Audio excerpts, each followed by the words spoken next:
सतनाम सतगुरु सतगुरु रविदास नमः सतनाम। अगले CM PM advocate Chandrashekhar Azad. कैसे है चंद्रशेखर आज़ाद हर भारतवासी के नेता? क्यों बढ़ रहा है भाई चंद्रशेखर आज़ाद जी का लगातार कारवां? कैसे बनेंगे चंद्रशेखर आज़ाद अगले सीएम पीएम?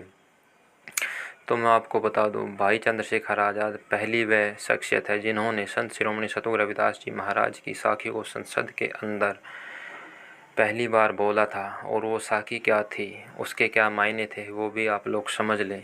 साखी थी, वाणी थी कि ऐसा चाहूँ राज में जा मिले सबन को अन्न, छोट बड़े सम बसे रविदास रहे प्रसन्न।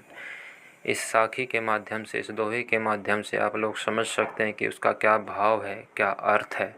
वो सभी चीज़ें आप भाई चंद्रशेखर आज़ाद में देख सकते हैं, क्योंकि आदमी के अंदर से वही झलकता है जो उसके अंदर होता है, नहीं तो नकल तो सब करते हैं। और इसी कारण इतना बड़ा रविदास समाज उनसे ऑटोमेटिकली जुड़ चुका है। चाहे कोई उनकी टीम में शामिल है, कोई भीम आर्मी में शामिल है या नहीं है, एसपी में शामिल है या नहीं है।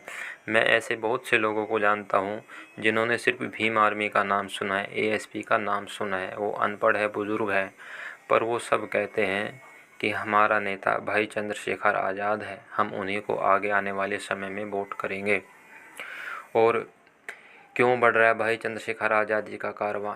इसी एक दोहे से, उनकी श्रद्धा भाव से उनका कारवां लगातार बढ़ रहा है। क्योंकि इस साखी में भाव है कि ऐसा चाहूँ राज में जा मिले सबन को अन्न, छोट बड़े सब सम बसै रविदास रहे प्रसन्न। देखिए, समाज में चाहे कोई भी छोटा बड़ा वर्ग हो, कोई भी इंसान हो, सभी सम्मान चाहते हैं, सभी इज्जत चाहते हैं, सभी अपना आदर भाव सत्कार कराना चाहते हैं, सभी चाहते हैं कि हम इज्जत की ज़िंदगी जी सकें। और आजकल जैसे भारत का माहौल है, तो वहाँ पे ऊंच नीच भेदभाव बहुत ज़्यादा है। तो इसी वजह से भाई चंद्रशेखर आज़ाद जी की सोच के कारण हर वर्ग, हर कम्युनिटी उनसे जुड़ती जा रही है, चाहे वह कोई भी हो। तो तीसरा पॉइंट जो हमारा था कि कैसे बनेंगे भाई चंद्रशेखर आज़ाद अगले सीएम पीएम, तो इसी वजह से जब उनसे हर कम्युनिटी जुड़ती जा रही है, हर वर्ग, हर वह शख्स जो गरीब है, लाचार है, बेबस है, जिसके ऊपर जुल्म हुआ है, वह सभी भाई चंद्रशेखर आज़ाद से जुड़ चुका है। और इसी वजह से भाई चंद्रशेखर आज़ाद अगले सीएम पीएम बनेंगे, इस बात को कोई नहीं काट सकता।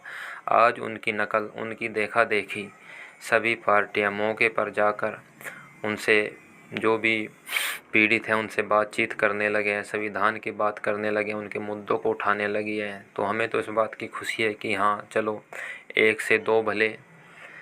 मैं समझता हूँ कि सतगुरु महाराज की जो वाणी थी और भाई चंद्रशेखर आज़ाद, मैं उनसे कभी नहीं मिला, पर क्या सोचते होंगे वो तो समानता चाहते हैं। जैसे सतगुरु महाराज समानता चाहते थे कि समाज में समानता है, चाहे वह काम भाई चंद्रशेखर आज़ाद जी के द्वारा हो, चाहे वह पार्टी स्वयं ही दूसरा कर ले, कोई ज़रूरी भी नहीं है। पर जब हम आवाज़ उठाते रहेंगे तो दूसरी पार्टी भी तभी भला करेगी, तभी आगे खुल के आएगी, तभी दूसरों के साथ खड़ा होगी, नहीं तो कोई खड़ा ही नहीं होगा। कोई अगर उस रेस में नहीं होगा तो बस वे आराम से बैठे अपनी जगह नेता बनकर।